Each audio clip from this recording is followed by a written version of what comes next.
வந்திருக்கக்கூடிய எல்லோருக்கும் என்னுடைய நன்றி கலந்த வணக்கங்களை முதலில் தெரிவித்துக் கொள்கிறேன்.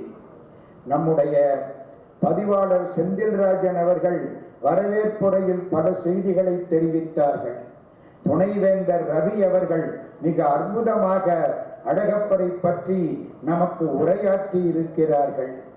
அழகப்பருடைய பேரன் வைரவன் ராமநாதன் அவர்கள் மருத்துவக் கல்லூரி வரப்போகிறது என்று அழகப்பர் கனவை நனவாக்கி இருக்கிறார்கள். இவர்கள் எல்லோருக்கும் வணக்கம். அழகப்பருடைய பேத்தி வழக்கறிஞர் தேவி அவர்களுக்கு என்னுடைய நன்றி கலந்த வணக்கங்கள். எனக்கடுத்து பேச இருக்கின்ற பெரியோர்கள் எல்லோருக்கும் வணக்கம். நேரம் குறைவாயிருப்பதனால் நான் வள்ளலை பற்றி பேசுவதற்கு தொடங்குகிறேன். 1955 இங்க இருக்கிற ரொம்ப பேர் பிறந்திருக்க மாட்டீங்க. தேவகோட்டையில ஒரு பள்ளிக்கூடம், தேவகோட்டை முனிசிபாலிட்டி. அந்த முனிசிபாலிட்டியில அந்த காலத்துல 15 பள்ளிக்கூடங்கள் இருந்தன. ஒரு பள்ளிக்கூடம் அந்த காலத்துல 8ஆம் கிளாஸுக்கு பல்கலைக்கழக தேர்வு மாதிரி கவர்மெண்ட் தேர்வு, ESLC பேரு, elementary school leaving certificate, elementary school ESLC ஒரு பையன் அந்த ஊர்ல முதல் மார்க் வாங்கினான். இருக்கிற 10-15 பள்ளிக்கூடங்கள்ல ESLC முதல் மார்க் வாங்கினான். அவனுக்காக வேண்டி அன்றைக்கு ஒரு பெரிய விழா எடுத்து அந்த பிள்ளைக்கு பாராட்டி தந்தார்கள். சின்ன பையன், 8ஆம் கிளாஸ் பையன், ஒரு 12-13 வயசுக்குள்ள இருக்கும். அன்னைக்கு அவன் டவுசர் கூட சரியா போட தெரியாது. அவனுக்கு பேனாவில் எழுதி பழக்கம் இல்லை. யூனிவர்சிட்டி எக்ஸாம் மாதிரி கவர்மெண்ட் எக்ஸாம் தான் பேனாவில் எழுதினானே தவிர வெறும் பென்சிலை வச்சு எழுதின காலம். மேடைக்கு வந்தாச்சு. அந்த பையன் வந்து நிற்கிறான். மேடையில பல பேர் உட்கார்ந்து இருக்கிறாங்க. ஒரு பெரியவர் சொல்கிறார், உனக்கு அவர் தான் பரிசு கொடுக்க போறார். இவனுக்கு அவர் யாருன்னு தெரியாது, பரிசு முக்கியம்னு இவன் நினைச்சான். அப்படியே பார்த்துக்கிட்டே இருந்தான். அவர் அடைத்தார். இவன் போனான். ஒரு பேனா அவர் பையில இருந்து எடுத்து இந்த பையனுக்கு கொடுத்து பாராட்டினார். எழுதுவோம் தெய்வம், இந்த எழுத்தும் தெய்வம், பாரதியார் சொல்லுவார். ஒரு பேனா. இந்த பையனுக்கு அப்போ அறிவு கிடையாது, இப்பவும் அறிவு கிடையாது. இந்த பையன் பேனாவை பெரிதாக நினைத்தானே தவிர கொடுத்த வள்ளலுடைய திருக்கரங்களை பெரிதாக நினைக்கவில்லை. அவனுக்கு தெரியாது. பேனாவை வாங்கினா, எழுதனா, உடைச்சான், கொஞ்ச நாளையில முடிஞ்சு போச்சு. 4-5 வருஷம் ஆச்சு. அந்த பையன் கல்லூரியில் சேர வந்தான். அப்பொழுதுதான் தெரிந்தது, ஓ, நமக்கு அன்றைக்கு பேனாவை பரிசளித்தவர் உலகத்திலேயே சிறந்த வள்ளல் டாக்டர் அழகப்ப செட்டியார் என்பது இந்த மாணவனுக்கு அப்பொழுதுதான் தெரிந்தது. அதுவரைக்கும் தெரியாது. இவன் சேர்ற போது அவர் இல்லை. இவன் சேர்ந்தது 1958. வள்ளல் மறைஞ்சது 1957. இந்த மாணவன் அழுதான். அந்த பேனா இருந்தால் அதை பார்த்து இது வள்ளலுக்கு அடையாளம் என்று எண்ணிக்கொண்டிருக்கலாமே, அநியாயமாக எழுதி தொலைத்து விட்டோமே. அன்றைக்கு அழுத மாணவன் அழுது கொண்டே இருக்கிறான். இன்றைக்கு அழகப்பருடைய கோயிலில் வந்து அந்த மாணவன் அதை எண்ணி மீண்டும் அழுது கொண்டிருக்கிறான். இது சொந்த அனுபவம். 1955 வள்ளல் அழகப்பா கையில ஒரு பேனா வாங்கின புண்ணியம். அதுக்கப்புறம் உலகத்திலே பல நாடுகளில் பேசவும் எழுதவும் வாய்ப்பு கிடைத்தது. இது அந்த வள்ளலுடைய திருக்கருணை. இன்னைக்கு என்ன பேச கூப்பிட்ட பொழுது நான் கடுமையான ஒரு நேரத்துல மாட்டிக்கிட்டு இருந்தேன். இப்பவும் அப்படித்தான். இன்னும் ஒரு 5 மணி நேரத்துக்குள்ள நான் இங்க இருந்து 300 கிலோமீட்டர் தாண்டி போகணும். ஆனால் இது வள்ளலுடைய ஆலயம், இங்கே வந்து பேச வேண்டும் என்ற ஆசையினாலே இந்த உரையை உங்களுக்கு சுருக்கமாக தரப்போகிறேன். நம்ம திருச்சிக்கு போற பாதையில நமனசமுத்திரம்னு ஒரு ரயில்வே ஸ்டேஷன், அங்க ஒரு கேட் இருக்கும். யாரையும் கேட்காமலே சாத்திடுவான். கேட்டு சாத்த மாட்டேன், கேட்காமத்தான் சாத்துவான்.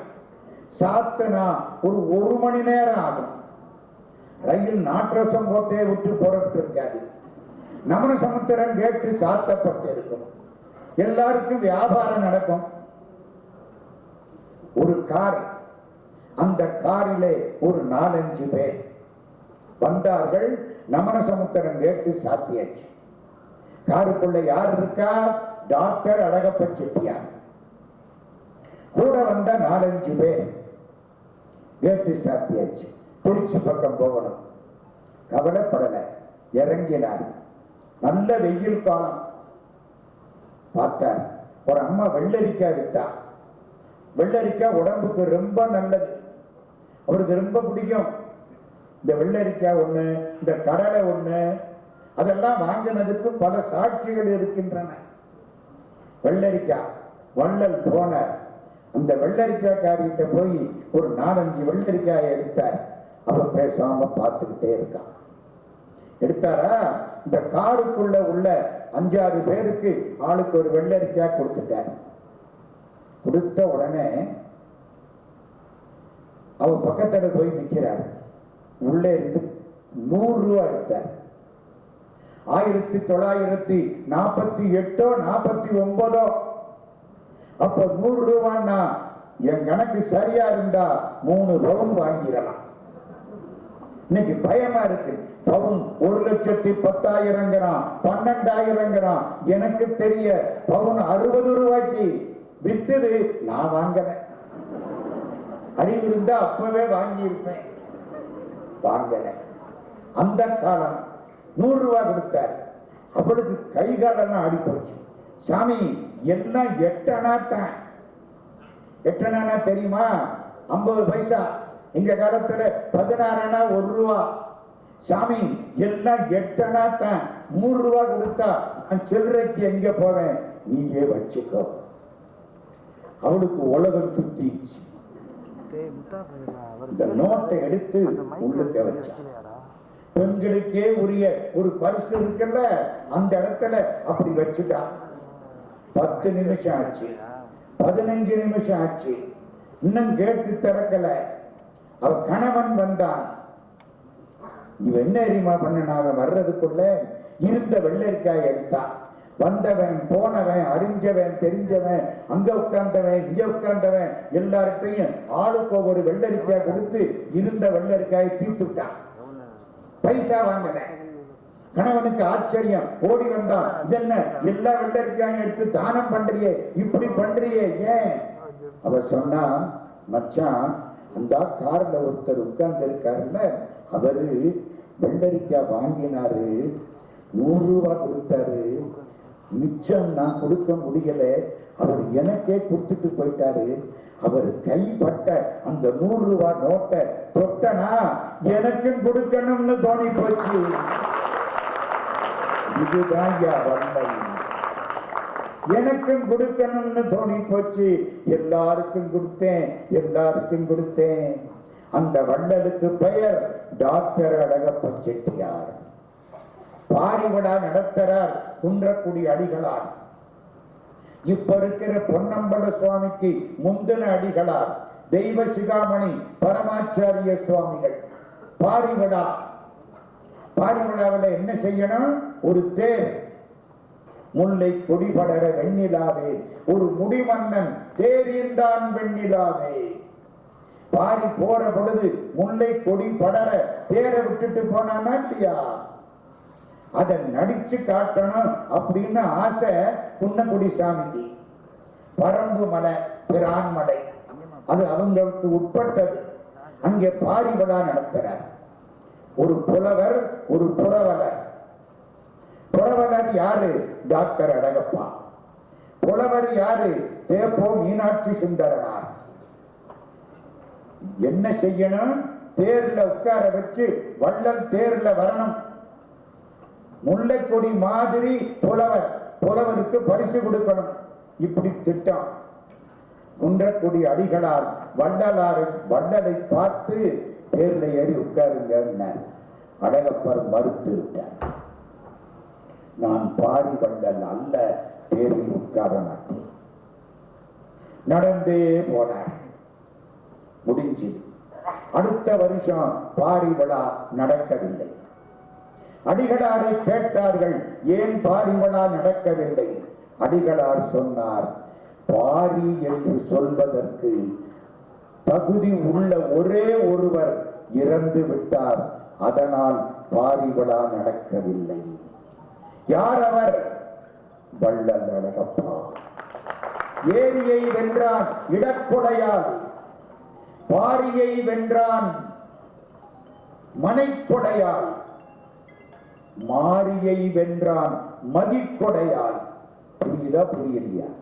இது வரைக்கும் ஒழுங்கத்தானே பேசினாரு, இப்ப என்னமோ சொல்றாரு. ஏரியை வென்றான் இடக்கொடையால். ஏரிதானே பெரிய இடம்.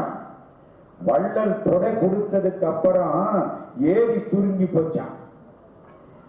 ஏரியை விட அதிகமான இடத்தை கொடுத்து வள்ளல் அழகப்பர் ஏரியை வென்றார்.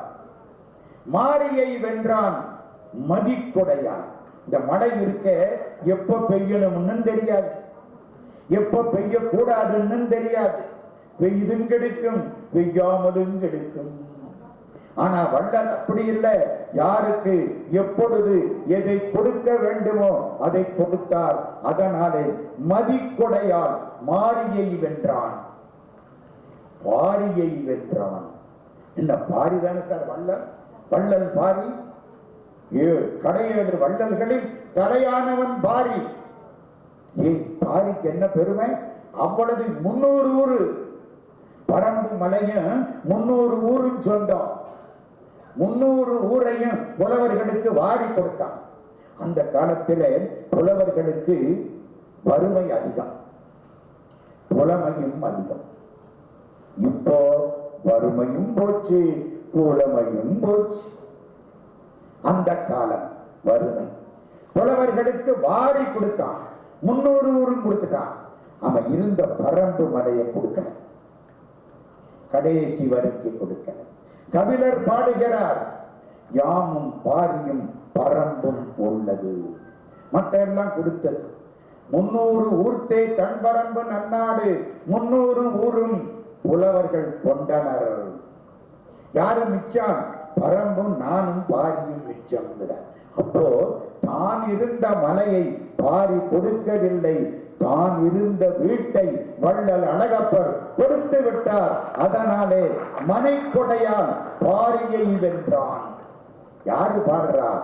டாக்டர் வாசுப மாணிக்கனார் பாடுகிறார். நெருப்பட எரிஞ்சிட்டு இருக்கு வள்ளல் திருமேனி. இவர் ஓரத்தை நின்று கண்ணீர் விட்டு அழுகிறார். அப்ப சொல்றார், ஆவி தனித்த அண்ணல் மேனியை கூவி கொடுந்தே குறைக்குங்காலை, வண்ணத் தமிழனை வள்ளல் அழகனை தன்னன் தமிழில் தலைவனாய் பாடும் எண்ணம் சிறப்ப எழுந்ததி பாட்டு. கொடை விளக்கு இன்னும் பேர் நீங்க படிக்கிறீங்களே.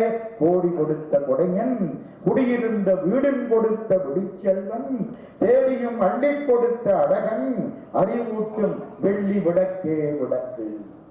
அதை பாடுறதுக்கு தொடக்கம் இதுதான். அதுக்கப்புறம் பாரி விழா நடக்கவில்லை.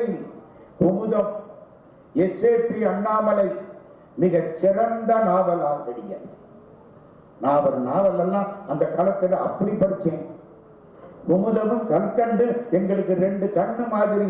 அந்த காலம் SAP.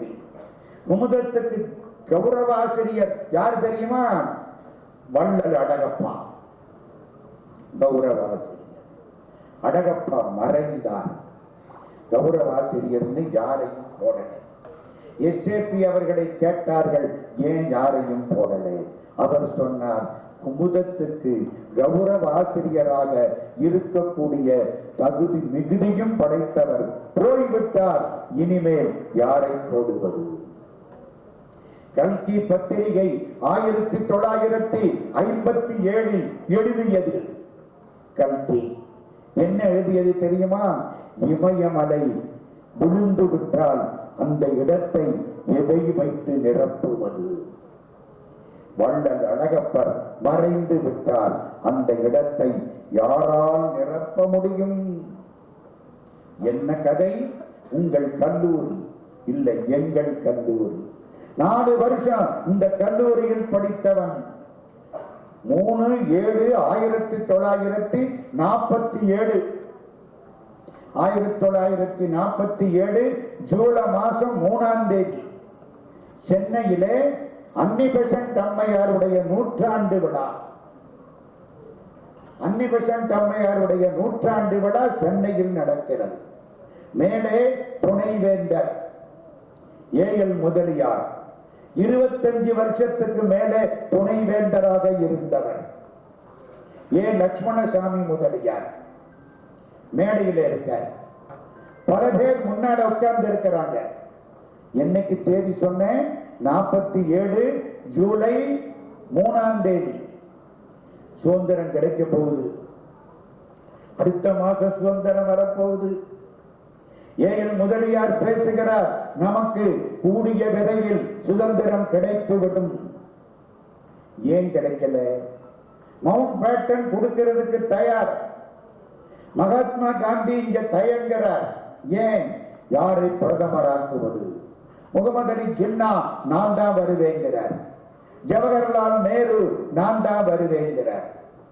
காந்திஜி நேரு கிட்ட வந்தார், அப்பா ஜின்னாவை விட்டுருவோம், அவரே பிரதமரா இருக்கட்டும், அவருக்கு உடம்பு சரியா இல்லை, ரொம்ப நாளைக்கு ஓடாது, ஒரு காம்ப்ரமைஸ், இந்தியாவை பிரிக்க வேண்டாம், பாரத நாடு பழம்பெரும் நாடு, நீரதன் புதல்வர் இந்நினைவகற்றாதீர், பாரத நாடு பார்க்கலாம் திலகம், நீரதன் புதல்வர் இந்நினைவகற்றாதீர், பிரிக்க வேண்டாம்.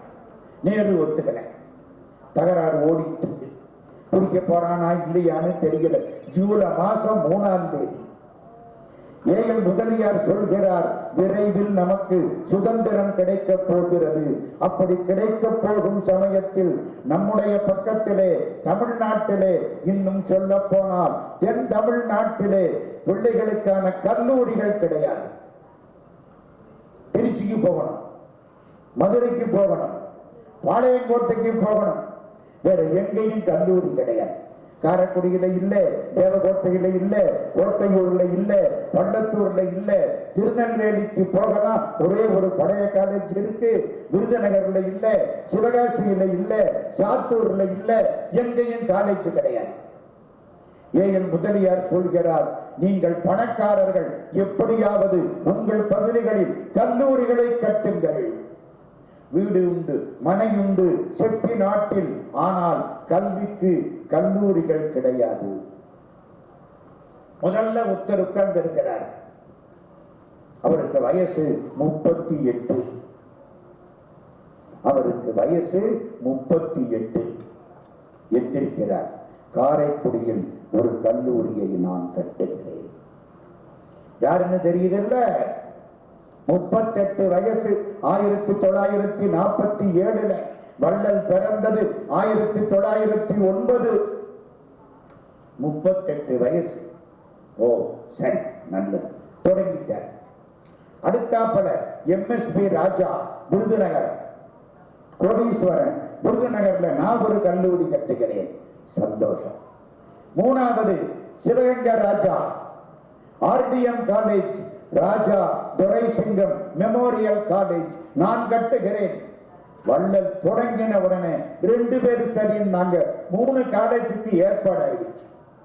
இப்போ ஏஎல் முதலியார் சிவகங்கை ராஜாவை பார்த்து கேட்கிறார், ஆமா நீங்க கல்லூரியை எப்பொழுது தொடங்குவீர்கள்? ராஜா சொல்றார், 1 வருஷம் ஆகும்.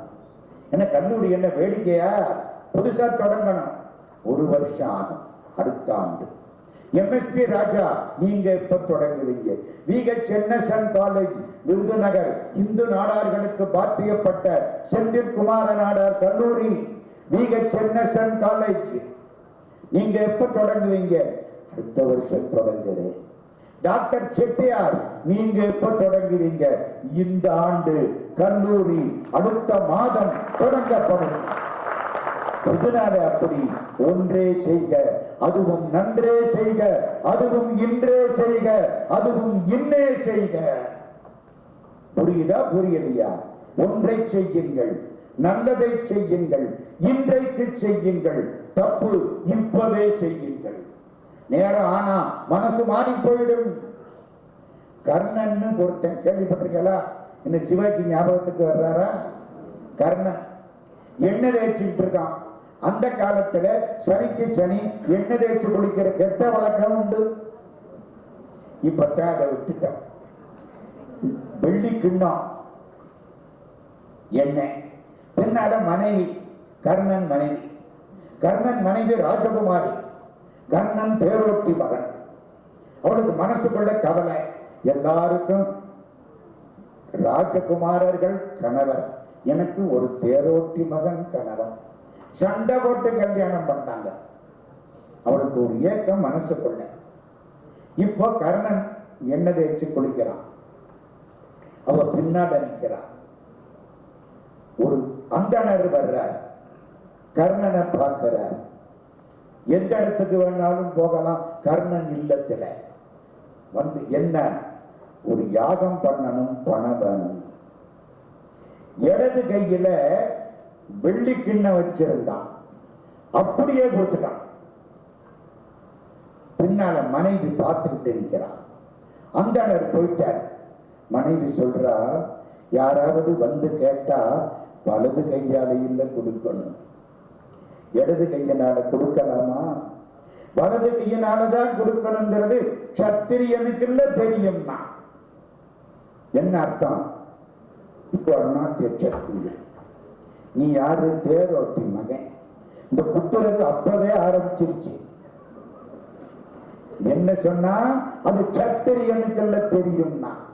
இவன் அழகா சொன்னான், ஆமாமா உண்மைதான், ஆனா இந்த கையில உள்ள கிண்ணத்தை அந்த கைக்கு மாத்துறதுக்குள்ள இவனுக்கு வெள்ளி கிண்ணத்தையா கொடுக்கணும், ஒரு 20 ரூபாய கொடுத்தா பத்தாதா அப்படின்னு மனசு மாறிடும். உள்ள போய் எடுக்க போனா 20 ரூபாயா கொடுக்கணும், ஒரு 10 ரூபாய் கொடுத்தா பத்தாதா அப்படின்னு தோணும். எடுக்கிற போது அது 5 ரூபாயா மாறி அவன்கிட்ட கொடுக்கிற போது 2 ரூபாயா போய் பனிக்கட்டி கரைஞ்சாப்புல கரைஞ்சிடும். அது கொடுத்து கொடுத்து பழகினவனுக்கு என்ன தெரியும்னா. புரியுதா? வள்ளல் அழகப்பா என்ன சொல்கிறார்? ஒன்றே செய்க, அதுவும் நன்றே செய்க, அதுவும் இன்றே செய்க, அதுவும் இன்னே செய்க. அவ்வளவுதான். வேட ஆரம்பிச்சாச்சு. நான் உங்களுக்காக குறிச்சுக்கிட்டு வந்தேன். 1947 ஜூலை மாசம் 3ஆம் தேதி அன்னைக்கு கூட்டம். உடனே 1 லட்சம் ரூபாய்க்கு செக் எழுதி கொடுத்தார் செட்டியார். எப்போ 1 லட்சம் ரூபாய்? 1947 இந்த மாதிரி ஒரு கட்டடம் கட்டி விடலாம் கொடுத்தாரா? காந்தி மாளிகை வாடகைக்கு எடுக்கப்பட்டது. அதுக்குள்ள சா கணேசன் அவரை சென்னைக்கு அனுப்பிச்சார். 7/7/47 பல்கலைக்கழக அனுமதி கிடைச்சது. 4 நாள். 3ஆம் தேதி சொல்றாரு, 4ஆம் தேதி யூனிவர்சிட்டி நீ ஒரு காலேஜ் கட்டலாம்னு சென்னை பல்கலைக்கழகம் அனுமதி கொடுத்து விட்டது. 4 நாளையில யார பிரின்சிபலா போடுறது? டி. சூரியநாராயணா அப்படின்னு ஒருத்தர், நான் அவரை பார்த்திருக்கேன். அவர் வந்து பிரின்சிபல். எங்க போடுறது? இடம் காந்தி மாளிகையை வாடகைக்கு எடு. காந்தி மாளிகைன்னு ஒண்ணு இருக்கு, இங்க தெரியுமா? அந்த காலத்துல முனிசிபல் ஆபீஸ் இருந்துச்சு. அதை திறந்து வைக்கிறதுக்கு ராஜாஜி வந்தார். ராஜாஜி என்ன தெரியுமா சொன்னார்? இவ்வளவு பெரிய கட்டடம், இத ஒரு கல்லூரிக்கு பயன்படுத்தலாம், ஒரு ஆஸ்பத்திரிக்கு பயன்படுத்தலாம், ஒரு முனிசிபாலிட்டிக்கு பயன்படுத்துறீங்களே. சா கணேசன் இதை கேட்டுக்கிட்டே இருந்தார். சரியா சொன்னார். வள்ளல்கிட்ட அந்த இடத்தை கேட்பான். கேட்டாங்க, கிடைச்சது. காந்தி மாளிகையில் நம்முடைய கல்லூரி, அழகப்பர் கல்லூரி, அழகப்பர் கனவு தொடங்கப்பட்டது. என்னைக்கு தெரியுமா? இந்தியாவிற்கு என்றைக்கு சுதந்திரம் கிடைத்ததோ அந்த 1947 ஆகஸ்ட் மாதம் 15ஆம் தேதி அழகப்பா கல்லூரி தொடங்கப்பட்டது. இந்திய நாட்டு சரித்திரத்தில் பொன்னெழுத்துக்களில் பொறிக்கப்பட வேண்டிய நாள் அது. ஏனென்று கேட்டால் இந்தியாவுக்கு சுதந்திரம் மட்டுமல்ல, தென்பகுதியிலே உள்ள மக்களுக்கு படிப்பதற்கு கல்வி கண் திறந்து வைத்த கல்லூரி தொடங்கப்பட்டது. நாம் பேசுற பேச்சு ஒப்புக்கு பேசக்கூடிய பேச்சல்ல, ஒப்புக்கு பேசக்கூடிய பேச்சு. அழகப்பா கல்லூரி வரலைன்னா இந்த பகுதியில நாங்கெல்லாம் படிச்சிருக்க மாட்டோம். 7ஆம் கிளாஸோ 8ஆம் கிளாஸோ படிச்சுட்டு எங்கேயோ ஒரு பெட்ரோல் பங்கில 100 ரூபாய் சம்பளம் வாங்கிட்டு இருந்திருப்போம். இன்னைக்கு எங்க வேணாலும் போறோம் பேசுறோம்னா அது அந்த புண்ணியவான் டாக்டர் அழகப்பா போட்ட பிச்சை. கூப்பிட்டா வரணுமா வேண்டாமா? நான் ஸ்டெபினி டயர் தெரியுமில்ல, ஆனா ஸ்டெபினி டயர் ரொம்ப ஸ்ட்ராங்கா இருக்கணும். மற்ற டயரை விட அதான காப்பாற்ற போகுது. இன்னொன்னு சொல்றேன், முக்கியமான செய்தி, ரொம்ப பேருக்கு தெரியாத செய்தி ஒன்று சொல்றேன்.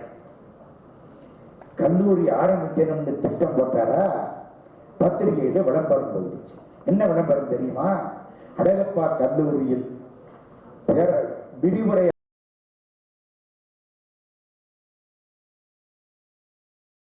பேராசிரியர் பதவிகள். வெளியிலே என்ன சம்பளம் கொடுக்கப்படுகிறதோ அதை விட 10 ரூபாய் அதிக சம்பளம். அந்த காலத்துல 10 ரூபாய் சார் ஒரு பவுன் வாங்கலாம். சும்மாவா? இன்னைக்கு உங்களுக்கு ஒரு பவுன் இன்கிரிமெண்ட்னா என்ன ஆவீங்க? சந்தோஷம் இல்ல?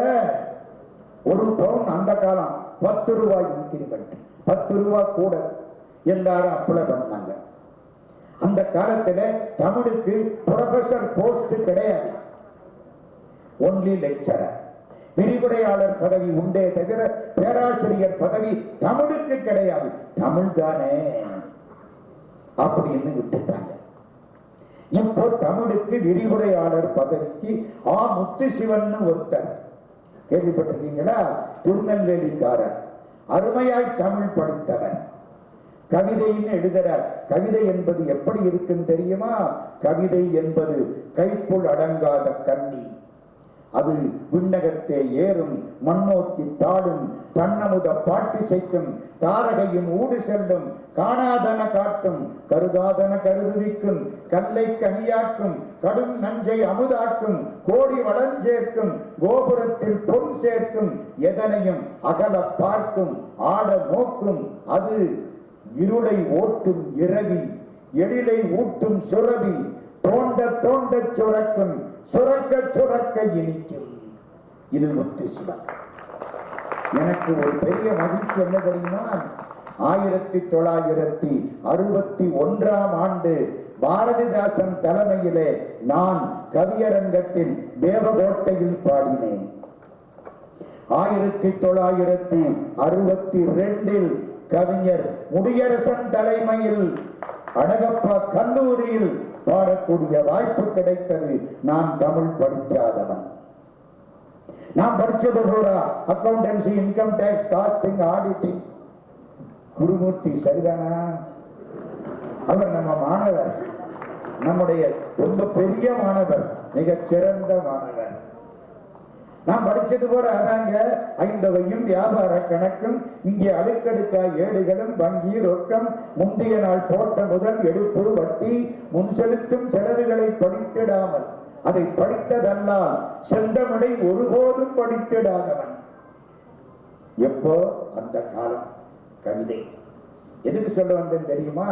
அந்த முத்துசிவன் அவரு விரிவுரையாளர் பதவிக்கு விண்ணப்பித்தார். சா கணேசன், வள்ளல் எல்லாரும் உட்கார்ந்து அவர் இன்டர்வியூ பண்ணாங்க. கம்பன்ல பெரிய ஆள், நல்லா படித்தவர். வள்ளல் அழகப்பரை பத்தி வாசுப மாணிக்கனார் எழுதுகிறார், நிறைய படித்தவன், நெஞ்சத்தின் மாசு குறைய படித்தவன், கொள்கை உரைய படித்தவன், ஆனால் நோயினால் துடித்தவன் என்பார் தொடர்ந்து எழுதினார். ஐயா சொன்னாங்கல்ல, பேரன் எத்தனை வியாதி உடம்புல, ஆனா ஒண்ணு, வியாதி உடம்புல கூட கூட இன்னும் கொடுக்கணும், இன்னும் கொடுக்கணும், அவ்வளதையும் கொடுத்துடணும் அப்படிங்கிற எண்ணம் அதிகமாகி விட்டது. இந்த கதையை முடிக்கிறேன். முத்து சிவனுக்கு வேலை கொடுத்தாச்சு. என்ன போஸ்ட்? லெக்சரர். இங்க இருந்து எல்லாருக்கும் ஆர்டர் போயிடுச்சு. முத்து சிவன் திருநெல்வேலியில அதை எடுத்து பார்க்கிறார். You are appointed as professor of தமிழ்னு போட்டு. என்னடா இது, தமிழ்ல ப்ரொஃபசர் போஸ்ட் கிடையாது. 1947 தப்பா போச்சு. இந்த டைப் படிக்கிறான் பாருங்க, அவன் என்ன பண்ணா, போட்டுக்கிட்டே வந்தான். Professor of economics, professor of commerce, professor of botany, professor of physics, இல்ல ப்ரொஃபசர் ஆஃப் பிசிக்ஸ் எல்லாம் போட்டானா, அதுல கையோட கையா வேகமா ப்ரொஃபசர் ஆஃப் தமிழ்னு அடிச்சுட்டான்.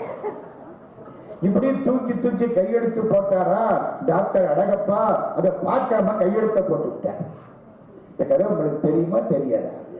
அதுக்காகத்தான் சொல்றேன், அதுக்காகத்தான் சொல்றேன். ஏன்னா நான் செத்து போயிட்டேன்னா அந்த கதை போயிடும். எனக்கு சொன்னது யாரு தெரியுமா? திருப்பத்தூர் பேராசிரியர் பா நமசிவாயம். ஆளையும் சொல்றேன். கையெழுத்து போட்டாரா, அங்க போயிடுச்சு. அவரு பார்க்கிறார், என்னடா அது, ப்ரொஃபசருக்கு சம்பளம் கூடங்க, என்னடான்னு ஒண்ணும் புரியல. தூக்கிட்டு வந்துட்டார். கணேசன் காட்டுறார். கணேசன் பார்த்தார், ஆமா தப்பா போச்சு. வள்ளல்கிட்ட வந்தார். வள்ளல்கிட்ட வந்து காமிச்சார், பார்த்தார். ஆமா இப்ப என்ன செய்யலாம்? டாக்டர் அழகப்பா கேட்கிறார். கணேசன் சொல்றார், நம்ம தானே அப்பாயின்மெண்ட் ஆர்டர் கொடுத்தோம், கிழிச்சு விட்டு வேற ஆர்டர் கொடுத்துட்டு போறோம், அவ்வளவுதானம்மா. ஓ, அழகப்பா சொல்கிறார், அந்த ஒரு வார்த்தைக்காக அந்த புண்ணியவானுக்கு ஒரு கோயில் கட்டி கும்பிடலாம். என்ன சொன்னார் தெரியுமா? அழகப்ப செட்டியார் போட்ட கையெழுத்து போட்டதுதான். Professor of Tamil. சம்பளம் எக்ஸ்ட்ரா சம்பளம் ஆறு கொடுக்கிறது, நீ இவரு சொல்லிடுவீங்க. அழகப்பா சொன்னார், ட்ரஸ்டில இருந்து நான் கொடுக்கிறேன். 1967 அறிஞர் அண்ணா முதல்வராக வந்த பொழுதுதான் ப்ரொஃபசர் போஸ்ட் தமிழுக்கு தரப்பட்டது. ஆனால் டாக்டர் அழகப்பா 1947 முத்து சிவனுக்கு ப்ரொஃபசர் போஸ்ட் கொடுத்தார். அந்த புண்ணியவானை கும்பிடணுமா வேண்டாமா? என்னங்க தியாகராஜ செட்டியாரை பற்றி சொன்னாங்க. சென்னையில வள்ளல் படுத்து கிடக்கிறார். கடைசி நேரம் 1957. தியாகராஜ செட்டியார் அங்க பார்க்க போறார்.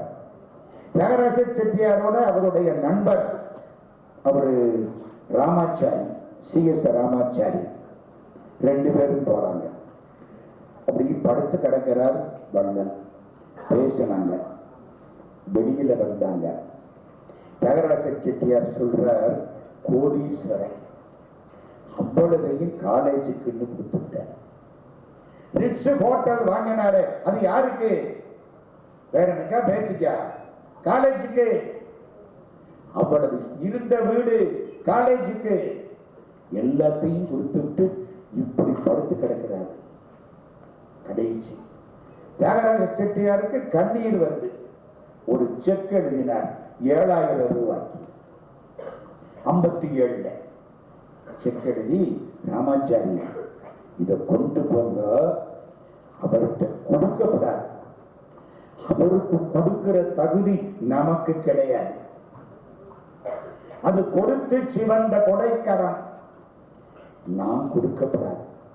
டேபிள்ல அவர் பார்க்கிறாப்பட வச்சுட்டு வந்துருங்க. எப்படி? அவர் வந்தார், வள்ளல் சாஞ்சு படுத்து கிடக்கிறார்.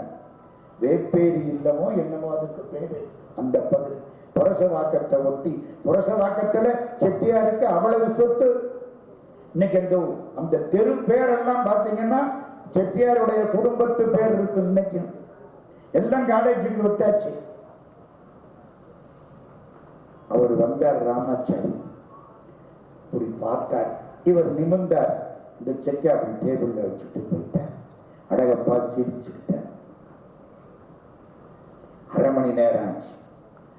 ஸ்கூல்ல இருந்து ஒரு ஹெட் மிஸ்ட்ரஸ் சென்னையில உள்ள வந்தாங்க, கும்பிட்டாங்க. என்ன, போன வருஷம் நீங்க நம்ம ஸ்கூல்ல ஆண்டு விழாவுக்கு வந்தீங்க, வந்த பொழுது பள்ளிக்கூடத்துக்கு நன்கொடை கொடுக்கிறேன்னு சொன்னீங்க. இப்ப சுத்தம், கையின் சுத்தம், பையின் சுத்தம், மனமும் சுத்தம். சிரிச்ச அந்த செக்கை எடுக்க சொன்னார். அந்த அம்மா எடுத்தாங்க. அவர் பேருக்கு பின்னால கையெழுத்த போட்டார், கொடுத்தார், கையை தட்டிட்டார். அதுவும் முடிஞ்சு போச்சு. சொன்னா நம்புறீங்களா நம்பலையா? இளந்தலைமுறைகளுக்கு சொல்லுகிறேன், பாரியை விட மிக சிறப்பான ஒரு வள்ளல் டாக்டர் அழகப்பா. இன்னொரு செய்தி, அது நம்ம ஐயா சொன்னாங்க.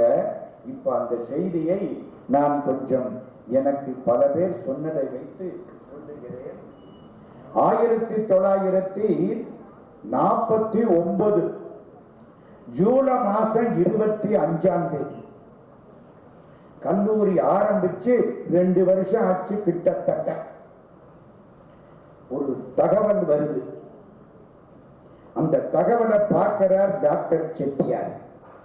அன்னைக்கு புறப்பட்டு டெல்லிக்கு போயிட்டார். நம்ம துணைவேந்தர் ஐயா அந்த செய்தியை குறிப்பிட்டார்கள். சிக்கிரி மின்சார வேதியியல் ஆய்வு கூடம் என்ன கொடுக்கணும்? 300 ஏக்கர் இடம் கொடுக்கணும், 15 லட்சம் பணம் கொடுக்கணும், ஒரு நாளைக்கு 1000 கேலன் தண்ணீர் தரக்கூடிய கிணறு இது என்று சர்டிபிகேட் கொடுக்கணும். இந்து பேப்பர்ல வருது. எடுத்துக்கிட்டு மறுநாளைக்கு டாக்டர் செட்டியார் எங்க போறார்? டெல்லிக்கு போயிட்டார். ஜவஹர்லால் நேரு காஷ்மீர் போயிட்டார். அவர் சகோதரி விஜயலட்சுமி பண்டிட் காஷ்மீர் போயிட்டார். இவர் அந்த வீட்டில் உட்கார்ந்து இருக்கார். ஐயா சொன்ன மாதிரி முன்னாலேயே நேருவை செட்டியாருக்கு தெரியும். ராத்திரிக்கு அவங்க 2 பேரும் வர்றாங்க. வரவேற்பு, செட்டியார் உட்கார வச்சாங்க. என்னன்னு கேட்கிறார் நேரு. எடுத்து வச்ச 15 லட்சம். அந்த காலத்துல ஒயிட்டா, புரியுதா புரியலையா? 15 இன்னைக்கு கோடீஸ்வரன் கூட எடுக்க முடியல. வச்சிருக்கான், கொடுத்தா சோர்ஸ் கேட்டா அவ்வளவுதான். ஒன்னு சொல்லிடவா? ஒரு கிராமத்துல 3 பேர் வந்தாங்க. தாகமா இருந்துச்சு. ஒரு டீ கடை, பெட்டி கடை. அங்க போனாங்க. ஐயா சர்பத் இருக்கா? சர்பத் இருக்கு. எங்களுக்கு சர்பத்து 3 சர்பத்து கொடு. அவன் சொன்னான், எலுமிச்சம்பழம் 1 தான் இருக்கு. பரவாயில்ல, அதை நல்லா புடிச்சது. எங்க 3 பேருக்கு நல்லா புடிக்காச்சு. இனிமே புளிய முடியாது, சக்க அப்படி வச்சுட்டான். 3 பேரும் சாப்பிட்டாங்க. அந்த நேரத்துல அங்க இருந்து ஒரு ஜீப்பு வந்தது. ஜீப்புல இருந்து ஒருத்தர் இறங்கினார். உள்ள வந்தார். எப்பா சர்பத் இருக்கா? இருக்கு சாமி, ஆனா எலுமிச்சம்பழம் இந்த இருக்குல்ல, அது புளிஞ்சது, இனிமே புளிய முடியாது. நான் புளிகிறேன். வந்தவர் எடுத்தாரா, 10 சொட்டு புளிச்சிட்டார். இவன் அரண்டே போனான். யாரு? கடைக்காரன். சாமி நீங்க யாரு? Income tax officer. இதை சொன்னது யாரு? டாக்டர் அழகப்பா. மறக்காதீங்க. இந்த கைதட்டு டாக்டர் அழகப்ப செட்டியாருக்கு. சரி, அந்த கதைக்கு போவோம். என்ன வச்சார்? 300 ஏக்கர், 15 லட்சம். கேரனுக்கு certificate. Central electrochemical research institute காரைக்குடிக்கு வர வேண்டும். ஜவஹர்லால் நேரு விஜயலட்சுமி பண்டிட்ட பார்க்கிறார். Vijayalakshmi, do you know this gentleman? இந்த ஆளை உனக்கு தெரியுமா? தெரியாது. He is socialist capitalist. ஆனா சோசியலிசத்தில் ஈடுபாடு கொண்டவர், முதலாளி. ஆனால் எல்லோருக்கும் பகிர்ந்து கொடுக்க வேண்டும் என்ற எண்ணம் உள்ளவர், தன் பணத்தை எல்லோருக்கும் பகிர்ந்து கொடுத்தவர். விஜயலட்சுமி, நம்ம பணக்காரங்கள் எல்லாம் இந்த மாதிரி இருந்தா நான் இன்கம் டாக்ஸ் டிபார்ட்மெண்ட்டையே மூடிவிடுவேன் சொன்னது யாரு? ஜவஹர்லால் நேரு. தெரியுமா தெரியாதா? இதையெல்லாம் சொல்ல வேணுங்கிற ஆசையினாலேதான் நான் இன்றைக்கு வந்தேன். சரி, இன்னும் ஒரே ஒரு செய்தி, எனக்கு நேரமாகிவிட்டது. இந்த சின்ன பிள்ளைங்கள்ட்ட அவருக்கு ரொம்ப ஈடுபாடு. அவர் வெளிநாடு போயிட்டு வந்தார்னா எல்லாருக்கும் நல்ல மிட்டாய் கிடைக்கும், சாக்லேட் கிடைக்கும்.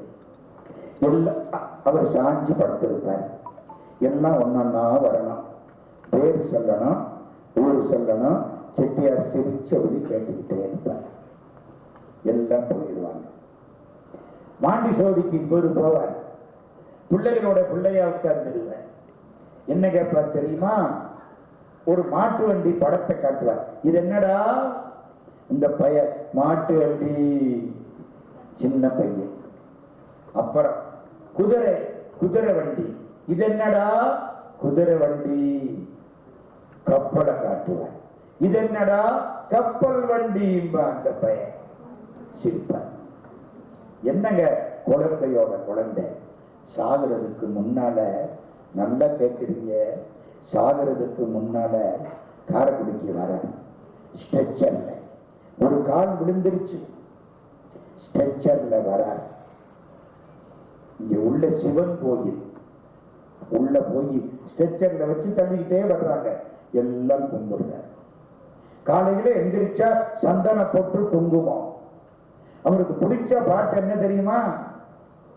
வள்ளலுக்கு பிடிச்ச பாட்டு 3-4 பாட்டு குடும்பத்தில் உள்ளவங்களுக்கு கூட தெரியாது.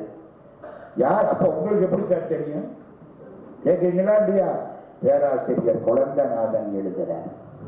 திருப்பத்தூர் பேராசிரியர் ஐக்கன் எழுதுகிறார். பல பேர் சொல்கிறார்கள். அதனால என்ன செய்கிறார்? காலையில எழுந்திருக்கிறார். சந்தனம் குங்குமம் அதோட சரி. ஒரு பிடிச்ச பாட்டு தெரியுமா? 4 பாட்டு, நான் 2 மட்டும் சொல்லிடுறேன், முடிச்சுக்கிறேன், நேரம் ஆச்சு எனக்கு. நாளன் செய்யும் வினைதான் என் செய்யும், எனை நாடி வந்த கோள் என் செய்யும், கொடும் கூற்று என் செய்யும், குமரேசர் இரு தாடும் சிலம்பும் சதங்கையும் தண்டையும் சண்முகமும் தோளும் கடம்பும் எனக்கு முன்னே வந்து தோன்றிடினே. இது கந்தர் அலங்காரம், அருணகிரியார் பாடின பாட்டு. இந்த நாளெல்லாம் பார்க்குறீங்களே, இன்னைக்கு அஷ்டமி, நாளைக்கு நவமி, போகக்கூடாது. வேணாம் போடா, எல்லாம் நல்லா இருக்கும். வினை நல்வினை தீவினை கவலைப்படாதே. கோள் ராவுகாலம், யமகண்டம், சனி பெயர்ச்சி, வியாழப்பெயர்ச்சி. என்ன இத்தனை காலம் இல்லாத சனி பெயர்ச்சியா இப்ப வந்துச்சு. எல்லாம் பண்ணி அவனவன் சம்பாதிக்கிறதுக்கு நம்மள ஒரு வழியாக்கி சனி பெயர்ச்சி, வியாழப்பெயர்ச்சி, இனிமே சூரிய பெயர்ச்சி, சந்திர பெயர்ச்சி எல்லாம் வரப்போகுது. கவலைப்படாதே, ஒன்னும் பண்ணாது. இதெல்லாம் யாரு சொல்றா? அருணகிரியார் 15ஆம் நூற்றாண்டில் பேசுகிறார். நாள் என் செய்யும் வினைதான் என் செய்யும், என்னை நாடி வந்த கோள், கோள்னா நவகிரகம், என் செய்யும் கொடும் கூற்று என் செய்யும். எவன் கூட ஒண்ணும் பண்ண முடியாது. ஏன்? நான் முருகன் காலை பிடிச்சுட்டேன். குமரேசர் இரு தாளும் சிலம்பும், கால்ல சிலம்பு போட்டிருக்க, தண்டையும் தண்டை போட்டிருக்க, சதங்கையும் சதங்க போட்டிருக்க, கிண்கிணி அதுக்கு மேல தோளும் கடம்பும், கடப்ப மால 12 தோல் எனக்கு முன்னால் வந்து தோன்றினால் இந்த ராவுகாலம் யமகண்டமெல்லாம் ஓடி போயிரும். பிடிச்ச பாட்டு. நாளன் செய்யும் வினைதான் என் செய்யும், என்னை நாடி வந்த கோளன் செய்யும், கொடுங்கூற்றன் செய்யும், குமரேசர் இரு தாளும். இரு தாள்னா 2, சிலம்பும், சிலம்பு 2, 2 4, இரு தாளும் சிலம்பும் சதங்க 2 6 தண்ட 2 8 சரிதானா? தாளும் சிலம்பும் சதங்கையும் தண்டையும் 8 ஷண்முகமும் ஷண்முகம்னா 6 முகம் 8 14 தோளும் தோள் 12 14 12 26 கடம்பும் கடப்பு 1 27 இந்த 27 எனக்கு முன்னால் வந்து தோன்றினால் 27 நட்சத்திரமும் நான் சொன்னபடி கேட்கும். குமரேசர் இரு தாளும் சிலம்பும் சதங்கையும் தண்டையும் சண்முகமும் தோளும் கடம்பும் எனக்கு முன்னே வந்து தோன்றினேன். இன்னொரு பாட்டு என்ன தெரியுமா? எனக்கு கண்ணீர் வரும், சொல்ல வேண்டாம்னு நினைச்சேன், இப்ப சொல்றேன், முடிவு பண்றேன். அதோட பாதியாய் அழுகிய கால் கையறேனும் படிதொழிலும் இடிகுளமும் படைத்தோரேனும் ஆதியாய் அரவணையாய் என்பராகில் அவரென்றே நாம் வணங்கும் அடிகளாவார். ஸ்ரீரங்கத்துல பிள்ளை பெருமாள் ஐயங்கார்னு ஒருத்தர், அவர் பாடின பாட்டு. காலு பாதியா அழுகி போச்சு நோயினால. அவர்களாக இருந்தாலும் பொல்லாத வேலை தொழில், தப்பான தொழில் பண்றான், போயிட்டு போகுது. அப்படி இருந்தாலும் ஸ்ரீரங்கத்து பெருமாளை கும்பிட்டா அவர்கள் எனக்கு தலைவர்கள். அவன் எவ்வளவு மோசமானவனாய் இருந்தாலும், உடம்புல கஷ்டப்படுறவனாய் இருந்தாலும், நோய் வந்திருந்தாலும் பெருமாள் பேரை சொன்னா அவன் என்னுடைய பரம பக்தன், என் தலைவன். ஆனால் சாதியால் மிக்கவர்கள், ஒழுக்கத்தால் மிக்கவர்கள், அந்த ஜாதி இந்த ஜாதி, நான் தான் உயர்ந்த ஜாதி அப்படிங்கிறானே. அப்படி யாராயிருந்தாலும் பெருமாளை கும்பிடாவிட்டால் அவர்கள் எங்களுக்கு தூசு வேண்டாம். இது பிள்ளை பெருமாள் ஐயங்கார் பாட்டு. இந்த பாட்டை செட்டியார் எங்க பிடிச்சாரோ தெரியல, இந்த பாட்டை அவருக்கு பிடிச்ச பாட்டு. ஏன்? கால் போயிடுச்சு. கையெழுத்து போடுவார், நிறைய இருக்கு, மன்னிச்சுக்கிடுங்க, முடிச்சிடுறேன். செட்டியார் கையெழுத்து போடுவார். அழகப்பன் சிறப்புலகரமா பொதுலகரமா? சார் அப்படியெல்லாம் கேட்டா ஆருக்கு தெரியும், என்ன பம்பா இருக்கு. பள்ளத்துக்கு போடுற லா போட்டா பொதுலகரம், தமிழுக்கு போடுற லா போட்டா சிறப்புலகரம். அழகப்பா எப்படி கையெழுத்து போடுவார்? பள்ளத்துக்கு போடுற லா நான் போட்டேன், அழகப்பா. எல்லாரும் கேட்டாங்க, என்னங்க அழகப்பன்னு சிறப்புலகரம் தானே போடணும், பொதுலகரம் போடுறீங்களே. அவர் சொன்னார், சிறப்பு நகரம் போட்டால் அழகன் முருகன் அர்த்தம், நான் அழகானவன் இல்லை. பொதுலகரம் போட்டா குபேரன் அர்த்தம், பணக்காரன் அர்த்தம், நான் பணக்காரன், அதனால அழகப்பன்னு இப்படித்தான் போடுவேன். உங்களிடம் கேட்கிறேன், அவரை விட சிறந்த அழகன் யாராவது இருக்கிறார்களா? தன்னை கொடுத்து எல்லாத்தையும் கொடுத்தார், வாரி வாரி கொடுத்தார். நோய் வந்து கேட்டது, உடம்பையும் கொடுத்தார். அப்பொழுதுதான் வாசுப மாணிக்கனார் அவரை பாடினார், மன்னித்துக் கொள்ளுங்கள், எனக்கு நிறுத்த மனசில்லை, ஆனால் அடுத்த வேலை விரட்டுகிறது. எனவே இவ்வளவு நேரம் இருந்து கேட்ட உங்கள் எல்லோருக்கும் என்னுடைய நன்றி. உங்களை பார்த்தால் எனக்கு பொறாமையாக இருக்கிறது. ஏன் தெரியுமா?